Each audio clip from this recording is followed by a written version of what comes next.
ప్రపంచ స్థాయి ఇన్వెస్టర్లంతా భారతదేశం వైపే చూస్తున్నారని భారత ప్రధాని మోడీ అన్నారు. బ్రిటన్, ఆస్ట్రేలియా, యూఏఈ తదితర దేశాలతో కుదిరిన స్వేచ్ఛా వాణిజ్య ఒప్పందాలే ఇందుకు నిదర్శనమని ఆయన చెప్పారు. ఈ చారిత్రాత్మక అవకాశాన్ని రాష్ట్రాలన్నీ ఒడిసిపట్టుకోవాలని, పెట్టుబడులను ఇదోధికంగా ఆకర్షించాలని పిలుపునిచ్చారు. కేంద్రం, రాష్ట్రాలు టీమిండియాగా కలిసికట్టుగా సాగితే సాధించలేని లక్ష్యమంటూ ఉండదని చెప్పారు. ఆపరేషన్ సింధూర్ అనంతరం భారత ప్రధాని తొలిసారిగా వివిధ రాష్ట్రాల ముఖ్యమంత్రులతో సమావేశమయ్యారు. నీతి ఆయోగ్ పాలనా మండలి 10వ భేటీ ఇందుకు వేదికైంది.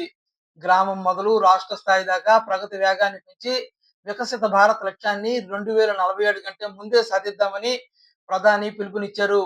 ఆపరేషన్ సింధూర్‌ను సీమ్లంతా ముక్త కంఠంతో సమర్థించారు. కేంద్ర పన్నుల్లో రాష్ట్రాల వాటాలను 50% పెంచాలని వారు కోరారు.